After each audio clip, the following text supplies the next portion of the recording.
وہ اپنی معاذی حسنہ سے ہمیں مستفید فرماتے ہیں.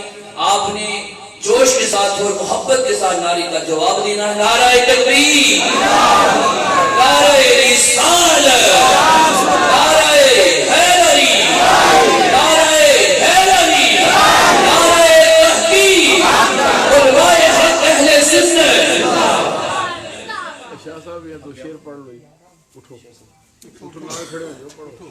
سبحان اللہ، سبحان اللہ. پڑھ لو، سوکھے ہی پڑھے ہیں، یہ سمجھ آئے. وہ کی نہ شروع کر دے. بے خود کیے دیتے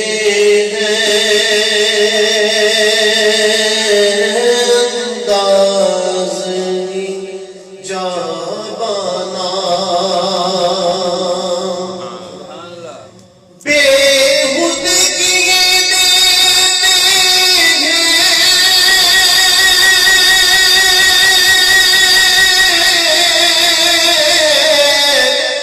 انداز جانا.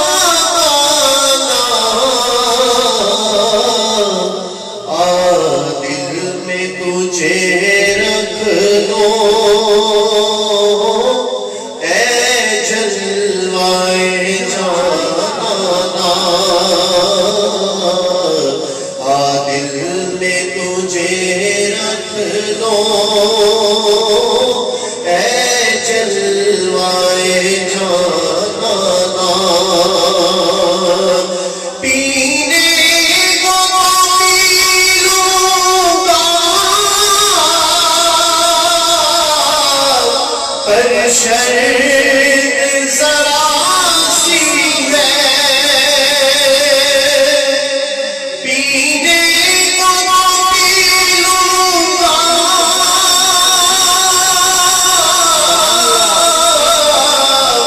پر شرط ذرا سی ہے. اجمیر کا ساقی ہو بغداد کا مہمانہ. اجمیر کا ساقی ہو بغداد کا مہمانہ. کیوں آنکھ دلائی تھی،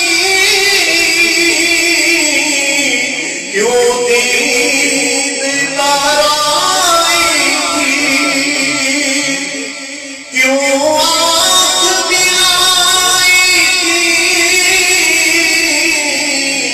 کیوں دید کرائی تھی. اب رخ کو چھپا بیٹھے کر کے مجھے دیوانہ.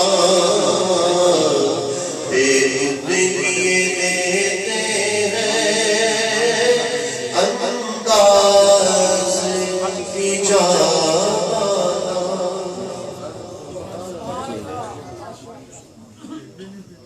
نعرہ تکبیر، اللہ اکبر. نعرہ رسالت، یا رسول اللہ. نعرہ حیدری، یا علی.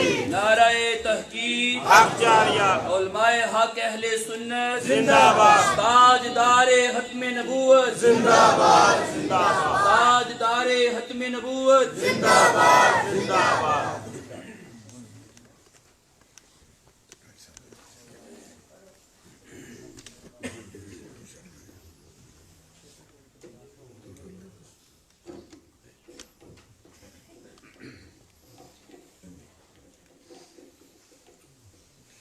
نحمده ونصلي ونسلم على رسوله الكريم. أما بعد فأعوذ بالله من الشيطان الرجيم. بسم الله الرحمن الرحيم. وَإِذْ أَخَذَ اللَّهُ مِيثَاقَ النَّبِيِّينَ لَمَا آتَيْتُكُم مِّن كِتَابٍ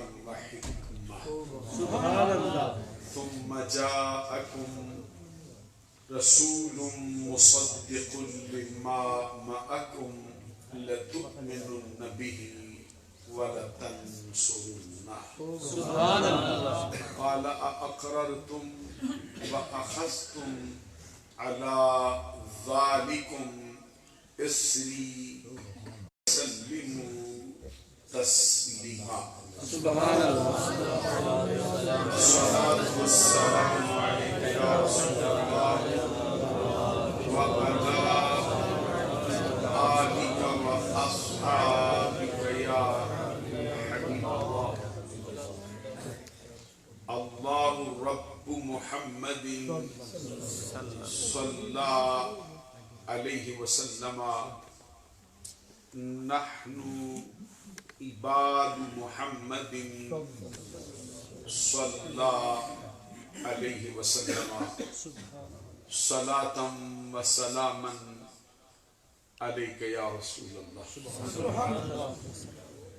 معزز و محترم مشائخ و علماء اسلام و معزز و محترم حاضرین و سامعین، یہ مبارک اور مقدس مہینہ رجب المرجب شریف کا ہے. اسلامی مہینوں کی ترتیب کے اعتبار سے اس مبارک اور مقدس مہینے کا اسم گرامی، اس کا نمبر یہ 7واں ہے.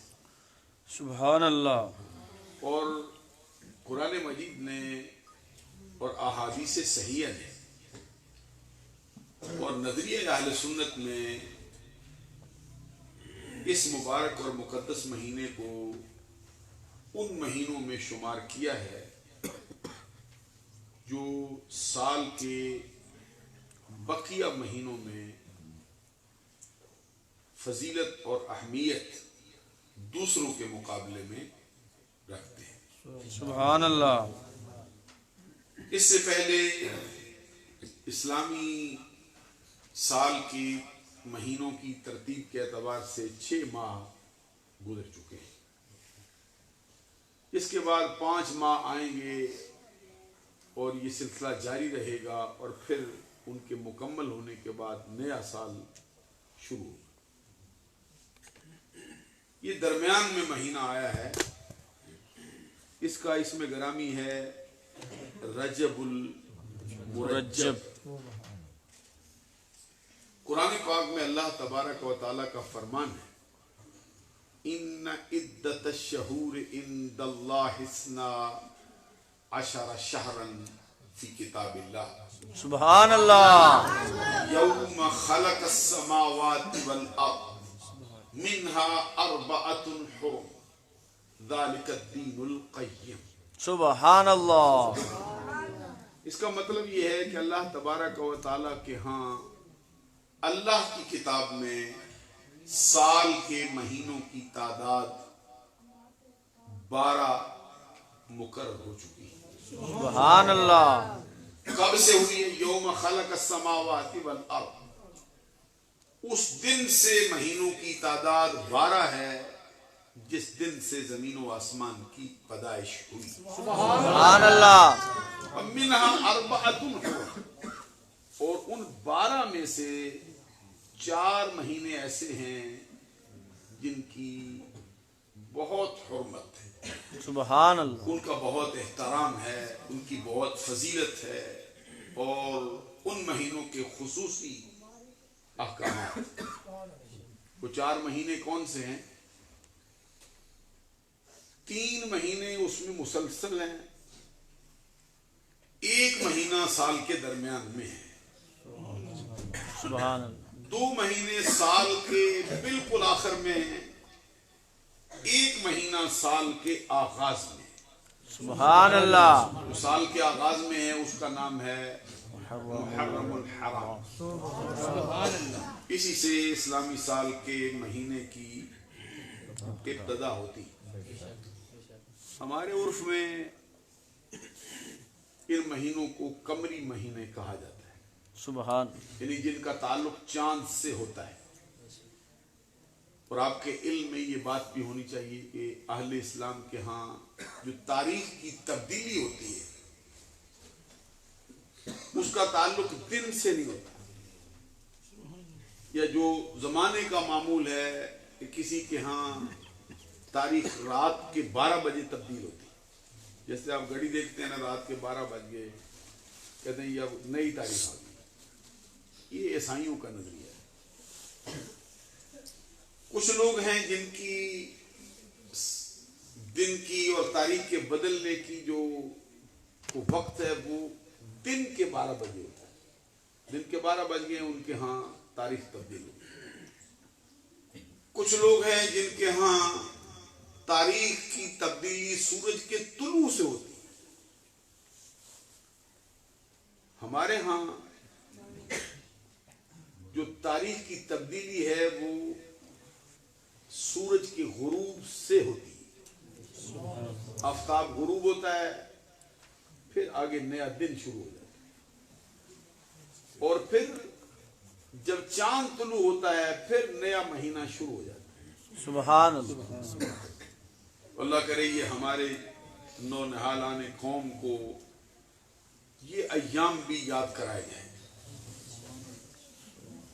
میں نے جس طرح عرض کیا کہ سال کا پہلا مہینہ محرم الحرام، بے شک یہ بھی حرمت والا ہے، دوسرے مہینوں کے مقابلے میں اس کی اہمیت ہے، یہاں تک کہ اس کے اندر اہل عرب میں بھی یہ قانون تھا کہ بہت بڑی لڑائی زور و شور پہ چل رہی ہے، کسی نے کہہ دیا بھئی اب حرمت والے مہینے طلوع ہو گئے ہیں، اٹھی ہوئی تلواریں ادھر ہی رک جاتی۔ مہینوں کا احترام، مہینوں کا اتنا احترام ہے تو جن کی خاطر مہینے آئے ہیں سبحان اللہ۔ ان کے احترام کا بھی اندازہ لگاؤ۔ یہاں تک کہ اہل عرب میں جاہلیت کے دور میں بھی کوئی بندہ اپنے باپ کے قاتل سے بدلہ لینا چاہتا اور وہ اس کی تلاش میں لگا رہتا تھا کہ کب میری دسترس میں آئے میں اس کا کام تمام کر دوں، تو اتفاق کبھی ایسا ہو جاتا کہ وہ تلاش کرتے کرتے اس کو پا لیتا، تلوار چلانے کا ارادہ کرتا، مار دوں گا اس کو، کوئی اس کو خبر دیتا کہ حرمت والا مہینہ ہے، سبحان اس کی اللہ۔ اٹھی ہوئی تلوار ان مہینوں کے احترام میں اجڑ گئی۔ سبحان اللہ۔ کاش کہ یہ اہل اسلام کو بھی معلوم ہو کہ یہ مہینے حرمت والے فلاں فلاں فلاں ہیں، ان کی عظمت کا اندازہ لگا۔ قرآن میں بھی بیان فرما دیے، پہلے دن سے ہی چار الگ کر دی ہے وہ اور ہے۔ ابھی چونکہ میرا وہ مضمون نہیں ہے، میں یہ صرف تعارفی بات کرتا ہوں۔ پہلا مہینہ ان میں محرم الحرام ہے، سال کے آغاز میں، دو آخر میں آئے ہیں، ایک 11واں مہینہ ایک 12واں۔ 11ویں کا نام ہے ذیقات اور 12ویں کا نام ہے ذوالحج، کبھی اس کو ذوالحجہ بھی کہتے ہیں، کبھی اس کے لیے ہا کے ساتھ زیر بھی ملا دیتے ہیں، ذوالحجہ یہ لفظ بھی بولا جاتا ہے، کیونکہ یہ قرآن مجید کی قرات میں بھی ہا کے زیر سے آتا ہے، کبھی ہا کے زبر سے بھی آتا ہے، وَلِلَّهِ عَلَى النَّاسِ حِجُّ الْبَيْتِ، ہا کے زیر سے آتا ہے۔ دوسرے مقام پہ الحج اشہر معلومات، ہا کے زبر سے وَأَتِمُّ الْحَجَّ وَالْعُمْرَةَ لِلَّهِ، یہاں پر بھی ہا کے زبر سے آئے۔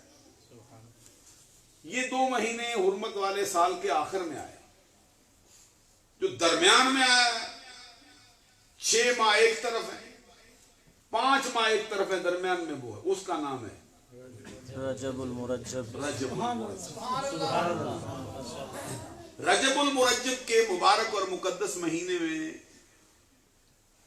مشہور روایات کے مطابق، اہل سنت کے جمہور افراد کے نظریے کے مطابق، اللہ تبارک و تعالی نے اس مہینے کی ایک رات کو ہمارے پیارے آقا صلی اللہ علیہ وسلم کو معراج کے شرف سے بہرور کیا۔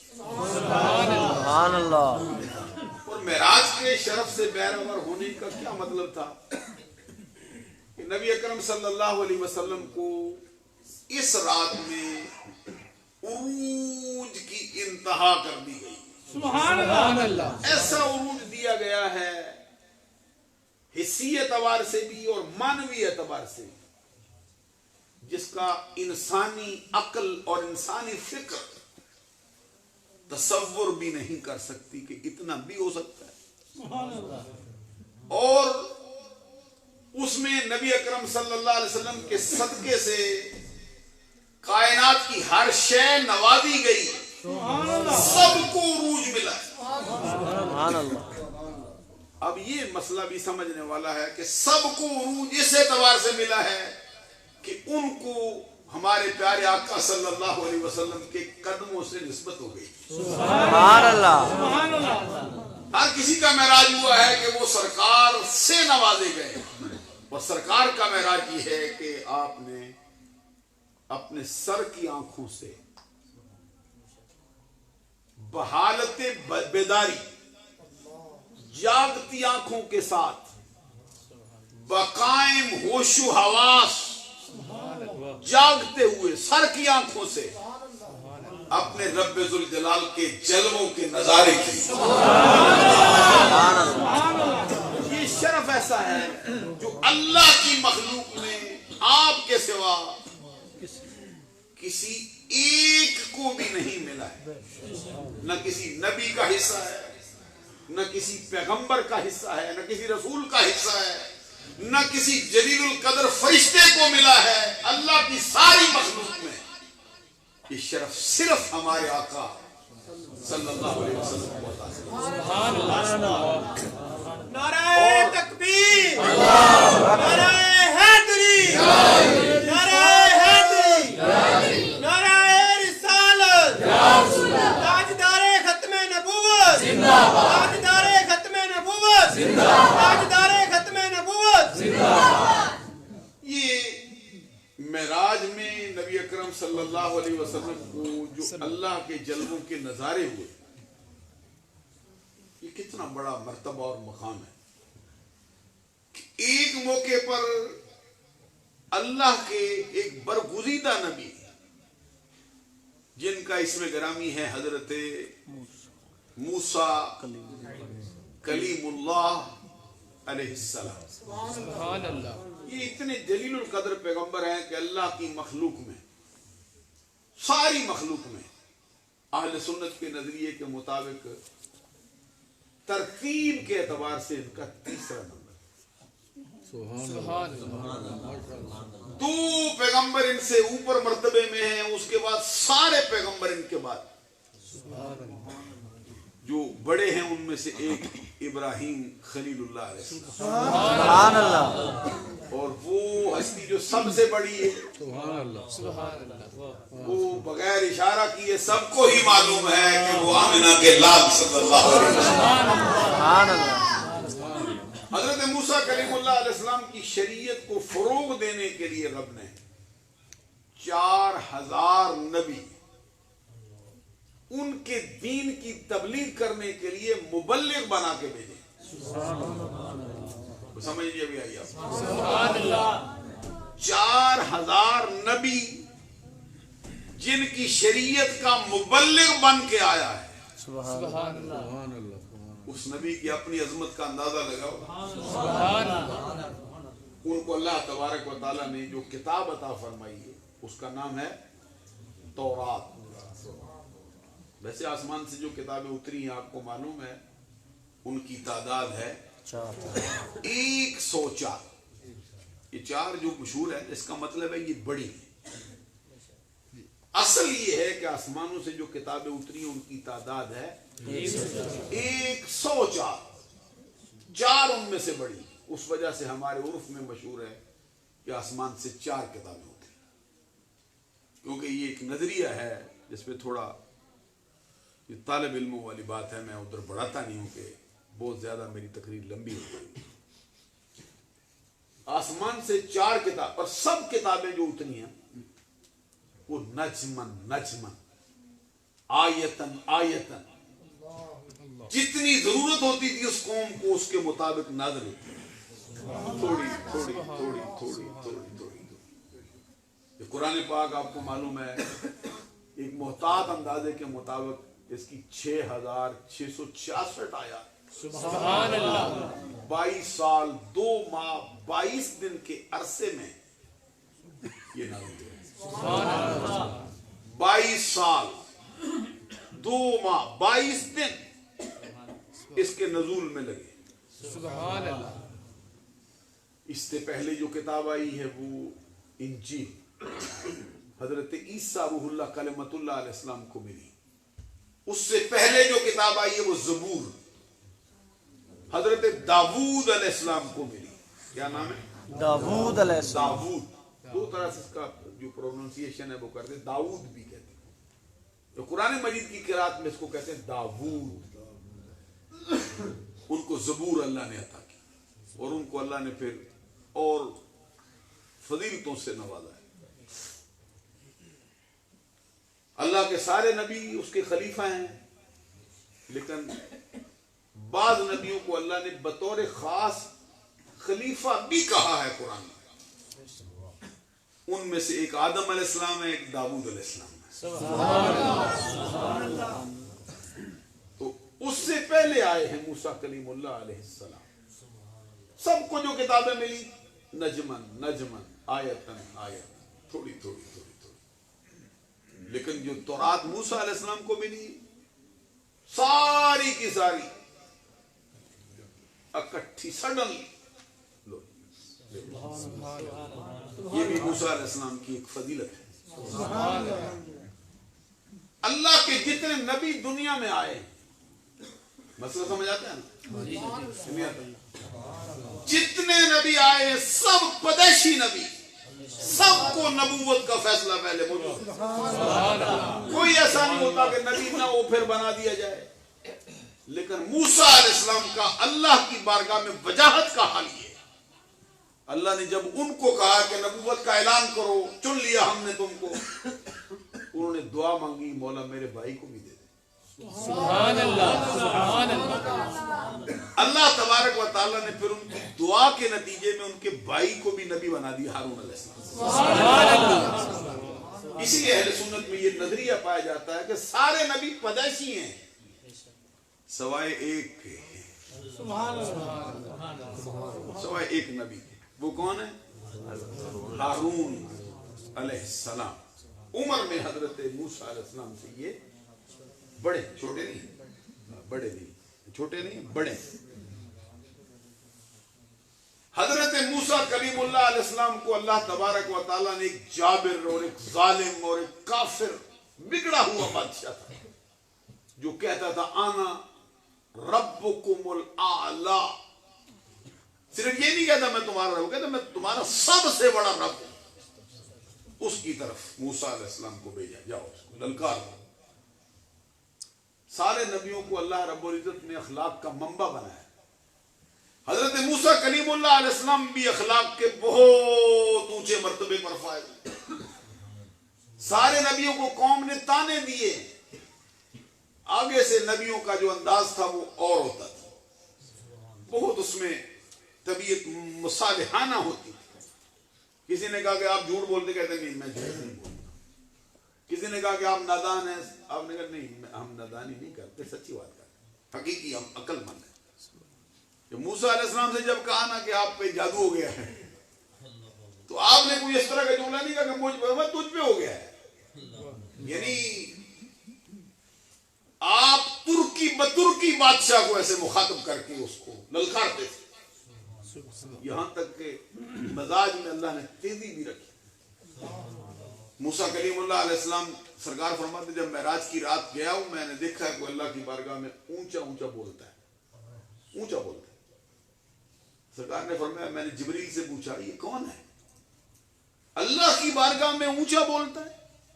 اسے معلوم ہوا کہ اونچا بولنا بھی ایک قسم کی بے ادبی رکھتا ہے اپنے دامن میں۔ بندہ کا آگے اونچا بولنا شروع کر دیتا ابے کے سامنے، حقیقت بات بھی کر رہا ہو تو یہ حکم ہے وَخْفِضْ لَهُمَا جَنَاحَ الذُّلِّ مِنَ الرَّحْمَةِ۔ آپ کے سامنے کھڑا ہے یہ کندھے نیچے کر، اس کا مطلب یہ ہے یہ جو کندھا ہوتا ہے نا ایسے بندہ کبھی پھیلا کے کھڑا ہوتا ہے، بندوں کی عادت سینہ تان کے کھڑے ہوتے ہیں، تو فرمایا باپ کے سامنے آئے تو کندھے نیچے کر، جھکا گردن بچ جا. یہ باپ کا احترام ہے، اللہ تو نبی کا احترام. سبحان ماں باپ کے احترام پہ یہ فرمایا وَخْفِضْ لَهُمَا، بچ جا، زیر ہو جا. ویسے بھی آپ کو معلوم ہے زیر ہوتی نیچے ہے، زبر پیش اوپر ہوتی ہے، جی بے شک. زبر پیش اوپر ہوتی ہے، زیر نیچے ہوتی ہے. اتنا فرمایا نیچے بچ جا. پھر یہ علماء کہتے ہیں سینہ تان کے بھی ابے سے بات نہیں کر سکتے، بے ادبی ہے. آنکھوں میں آنکھیں ڈال کے ایسے بندے بات نہیں ہوتا، نیچے کر.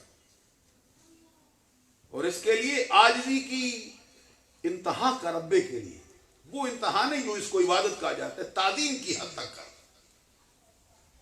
اور بڑی خدمت کر کے پھر اللہ کی فرمائے تجھ سے حق ادا نہیں ہوگا، پھر ہماری بارگاہ میں دعا کے لیے ہاتھ اٹھا اور پھر کہے وَقُلْ رَبِّ ارْحَمْهُمَا كَمَا رَبَّيَانِي صَغِيرًا. دعا بھی خود سکھائی ہے کہ والدین کے لیے یوں دعا مانگا کر، سبحان اے اللہ. مولا ان دونوں پہ اسی طرح رحم فرما. سبحان اللہ. کیسا رحم فرما؟ رب ارحمہما کما ربیانی، تشبیہ دینے کے لیے، کما ربیانی صغیرا، جیسے ان دونوں نے مجھے بچپن میں پالا ہے. معلوم ہوا کہ ماں باپ کا بچپن میں پالنا بھی کوئی الگ ہی انداز رکھتا ہے. اس کے اندر جو شفقت اور رافت اور محبت کا پہلو ہوتا ہے وہ دوسرے مقام پہ نہیں ہوتا. وَقُلْ رَبِّ ارْحَمْهُمَا كَمَا رَبَّيَانِي صَغِيرًا. حضرت موسیٰ کلیم اللہ علیہ السلام کی بات میں آپ کو سنا رہا تھا. ان کو سرکار فرماتے میں نے دیکھا کوئی بندہ معراج کی رات اللہ کی بارگاہ میں اونچا بولتا. تو میں نے جبریل سے پوچھا یہ کون ہے، کون ہے یہ؟ تو جبریل امین نے عرض کیا حضور یہ موسیٰ علیہ السلام. سرکار کو پھر اللہ کے ہاں جو ادب و احترام کا حال ہے اس کے پیش نظر سرکار نے فرمایا کہ اللہ کی بارگاہ میں اونچا بولتے ہیں، اس کی بارگاہ میں اس طرح کا کلام ہے. تو جبریل امین نے جواب میں عرض کیا سرکار آپ کو معلوم ہے ان کے مزاج میں ذرا تیزی ہے، ان کا لاڈ برداشت کر لیتا ہے. یہ میں سنا رہا ہوں کہ اتنی شان ہے موسیٰ کلیم اللہ علیہ السلام کی، اتنا ان کا مقام ہے، اتنا ان کا مرتبہ ہے. دعا کیے، بندہ نبی نہیں تھا، نبی بنا. کبھی اس کو ڈیپلی تھوڑا سمجھنے کی کوشش کرو، خالی سر نہ لاؤ. کبھی غور کرو بھائی ان کی دعا کے نتیجے میں نبی بنا دیے. کتاب بھی وہ عطا کی ہے، اس طرح کا کسی کے ساتھ سلوک ہی نہیں، کوئی اور کتاب آئی نہیں ویسی. ویسے تو کلام ہے اللہ کے، لیکن سڈنلی کوئی نہیں آیا، اچانک کوئی نہیں دے دی کسی کو اکٹھی. یہ تورات کا مرتبہ. موسیٰ علیہ السلام سے ہاتھ بغل میں دبا باہر نکل اس 14ویں رات کے چاند کی طرف. ہاتھ میں ڈنڈا پکڑا ہوا ہے، زمین میں پھینکتے سانپ بن جاتا. سانپ بنے تو کوئی آرٹیفیشل سانپ نہیں ہوتا جیسے آپ لوگ ڈرانے کے لیے کبھی گھروں میں رکھ دیتے. یہ کوئی بناوٹی نہیں ہوتا. سانپ بنتا تو سانپوں والے کام کرتے. بعض کتابوں میں لکھا ہے کہ 80,000 جادوگر ان کا مقابلہ کرنے آئے اور ہر جادوگر کے ہاتھ میں ایک لاٹھی ایک رسی تھی. انہوں نے ایسے پھینکی. لاٹھی اور رسی قرآن کہتا ہے دیکھنے والوں کو سانپ بنی نظر آتی.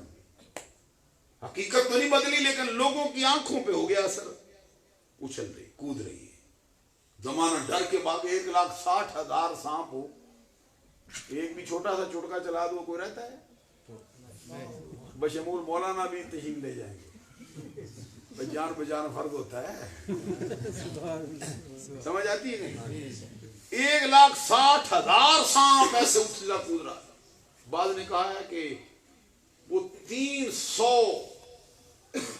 جو بڑی گاڑیاں بیل گاڑیاں ہوتی تھی اس پہ لاد کے لائے تھے رسیاں لاٹھیاں، وہ پھینکی تھی سب سانپ بن گئی. کتنی ہو سکتی ہے؟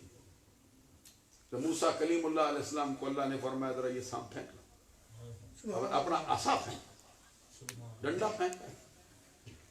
بعد نے کہا کہ یہ جو فرمایا نا قرآن میں کہ موسیٰ علیہ السلام کے دل میں بھی ذرا توجہ رکھو، لے لو کیونکہ یہ بات بہت اہم ہے جو میں آپ سے کرتا ہوں.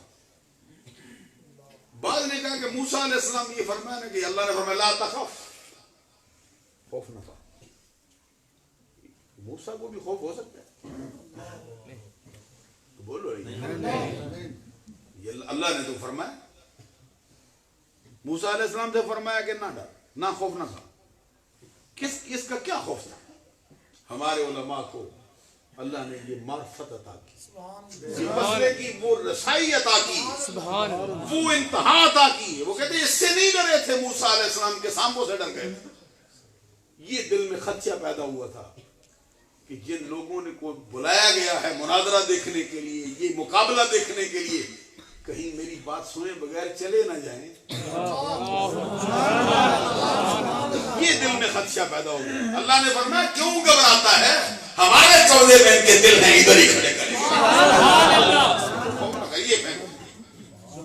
تو موسیٰ کلیم اللہ علیہ السلام نے عصا پھینکا.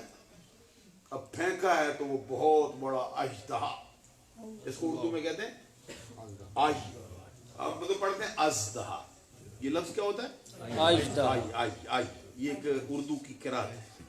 جیسے عربی میں قرات ہوتی ہے نا، ہر زبان میں قرات ہے، اس کے تلفظ کو پڑھنے کا ایک قاعدہ ہوتا ہے باقاعدہ.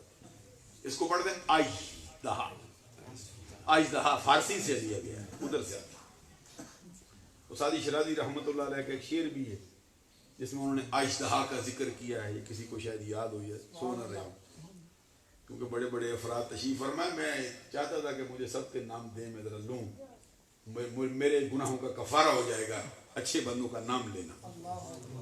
حضرت فخر ملت زبدۃ الحکماء حضرت صاحبزادہ حکیم افتخار علی نورانی صاحب، جو جمعیت علماء پاکستان کے صدر ہیں لسٹ گجرات کے، اور خود فخر السادات حضرت صاحبزادہ پیر سید قلب عباس شاہ صاحب دامت برکاتہم العالیہ والقدسیہ، خطیب اعظم جگ بیگا، وہ بھی پورے قافلے کے ساتھ آئے. اور دیگر حضرات بھی بہت سے موجود ہیں، محققین بھی ہیں، علماء. میں طلباء کو بھی دیکھتا ہوں یہاں بیٹھے ہیں. میلاد کمیٹی جن کے زیر اہتمام یہ پروگرام ہوتا ہے، حضرت آپ خطیب ہیں ادھر بس، امام قاری فاروق صاحب بھی ماشاءاللہ. تو میں نے عرض کیا کہ ان کے اسماء لکھ دو ذرا، میں بھی نام لوں گا. پھر انہوں نے پتہ نہیں مناسب سمجھا کہ آتے نہیں تھے شاید ان کو بھی میری طرح، ایسا بھی ہوتا ہے نا. یہ ان کے بھی اسماء ہوئے. پھر مسجد بھی جامع مسجد حضرت حافظ محمد یعقوب، یہ پورا نام ہونا چاہیے محمد یعقوب. اہل سنت میں یہ نام رکھے جاتے ہیں، باقاعدہ نام ساتھ ملا. آدھا نام ادھورا نام اہل سنت نہیں لیتے. بلانے کے لیے حکم ہوتا ہے پورا نام بلاؤ. یہ جو آپ جھگڑے کھڑے ہوتے ہیں نا، حسد پیدا ہو جاتا ہے، بغض پیدا ہو جاتا ہے. کسی کا نام صحیح بلانا شروع کر دو نا، اس کے دل میں آپ کی محبت پیدا ہو جاتی ہے. ایک بندے کو آپ کہتے ہیں منیر، ایک کہتے ہیں منیر حسین، ہے نا. ایک وہ آپ بندے کو کہتے ہیں انصر، اس کا نام ہے انصر علی جو تشریف لایا، تو آپ کہتے ہیں انصر علی صاحب. پھر دیکھیے 2 مرتبہ نام لیا نا آپ نے. یہ تو نام بلانے میں اتنی احتیاط کرتا ہے. یہاں تک کہ زمانہ فاروق اعظم رضی اللہ تعالیٰ عنہ میں ایک بندے کا نام ایوب تھا. ایوب آپ کو معلوم ہے کہ اللہ کے نبی ہوئے. اس سے خطا ہو گئی، اس پہ تعزیر تھی یا اس پہ حد تھی، حد جاری تھی یا تعزیر تھی، میں اس تک نہیں جاتا ہوں. تو فاروق اعظم کی بارگاہ میں پیش کیا، اس کا کیا کریں؟ اس کا نام اللہ کے نبی سے ملتا ہے، تو تعزیر اس پہ لگ دی ہے، اس نے فلاں کام کر دیا ہے، قصور بھی ثابت ہو گیا ہے. آپ نے فرمایا چھوڑ دو، نام کا اتنا ہے. یہ ابھی سمجھ پوری نہیں آئی ہے، غور سے سمجھو میری بات. پھر اسے خطا ہوگی، پھر پیش کیا گیا، پھر وہی آتی تھی. اب کیا کریں؟ فرمایا چھوڑ دو. فاروق اعظم کے ہاں نام کا یہ حال ہے. وہ تو پہلے نبی آئے ہیں جو نبیوں کے سردار کا نام رکھا گیا، تو رب کے ہاں کیا اس کا پیار ہوگا، کیا اتفاق ایسا ہوا کہ تیسری مرتبہ پھر ہو گیا. لے آئے فاروق اعظم نے ایسے کیا کریں اس کا. آپ نے اسے فرمایا ہماری ایک بات مان، یا نام بدل لے یا کام بدل لے. سبحان اللہ. یا نام بدل جائے یا کام بدل جائے. یہ تو ان کا حال ہے نا.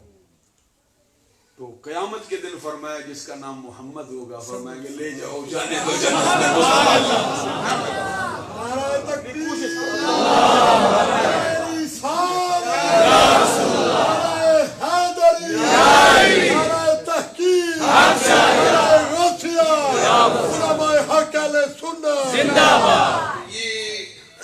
جامع مسجد حاکم محمد یعقوب رحمت اللہ تعالی علیہ، اس میں پہلے بھی مجھے تو کئی مرتبہ نمازیں پڑھنے کا اتفاق ہوا ہے.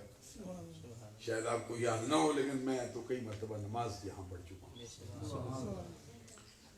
تو اس میں ابھی جو بات میں آپ سے عرض کر رہا ہوں، موسیٰ کلیم اللہ علیہ السلام سے ان کے دل میں خدشہ پیدا ہوا کہ بندے کہیں اٹھ نہ جائیں.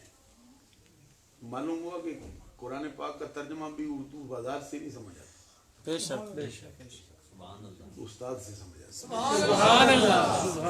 استاد سے پڑھو گے نا پھر سمجھ آئے گی، وہ بتا دے گا. ابھی مجھے آج دن کو بھی میں بیٹھا تھا گھر میں، ایک بندے نے سوال کیا تھا، وہ میں ابھی ڈسکس تو نہیں پورا کر سکتا آپ سے. یہ جو جبر و اکراہ سے جو طلاق دی جاتی ہے ہو جاتی ہے نہیں ہوتی ہے، یہ سوال ہوا. عالم دین کے سوال کرنے والے تو میں نے کہا ہو جاتی ہے، پھر کانفرم ہو جاتی ہے. چھوڑو اب کیا میں یہی کام کرتا رہوں. بھائی محمد ظفر صاحب جو ہمارے میزبان ہیں، شاہ صاحب نے بتایا، جی آپ بھی آ جائیں گے.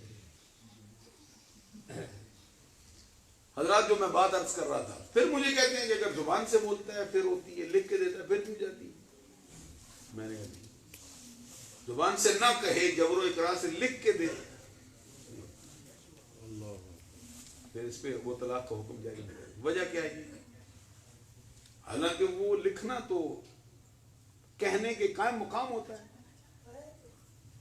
پھر تھوڑا مسئلہ میں نے ان سے سمجھایا کہ یوں ہوتا ہے، یہ قائم مقام ہے، اصل نہیں.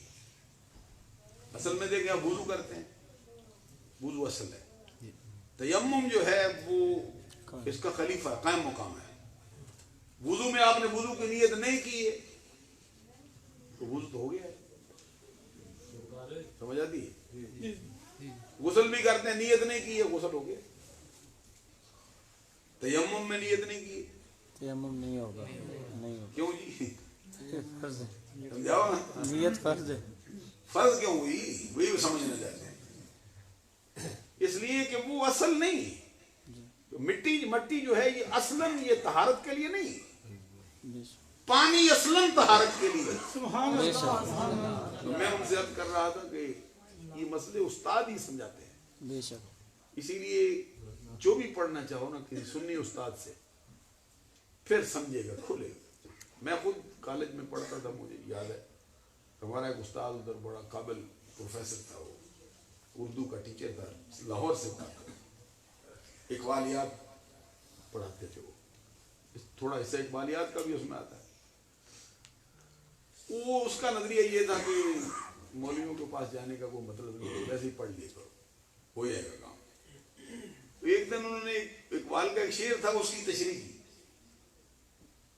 تو ہماری کلاس میں جو لڑکے تھے، ظاہر ہے وہ کبھی طاق میں بھی رہتے ہیں، بڑے جوان ہو چکے ہوتے ہیں. سو ایک لڑکا اٹھا، اس نے کہا سر یہ سمجھ نہیں آئی. کہتا نا بہت کیا استاد نے سمجھانے کا، کیونکہ اقبال کا کلام تھا، کوئی آسانی سے سمجھ بھی نہیں آتا، بعض مقام سے بہت دقیق ہو جاتا ہے. تو لڑکے نے کہا جناب مجھے تو سمجھ ہی نہیں آئی، کلاس میں کسی اور کو ایسا بنے گا ہمیں نہیں سمجھ آئی. وہ آگے سے استاد کہتا ہے سمجھ تو مجھے بھی نہیں آئی. میں نے کہا آپ نے بڑی سچی بات کی، لیکن یہ بتائیں کہ بندے کا کلام ہے،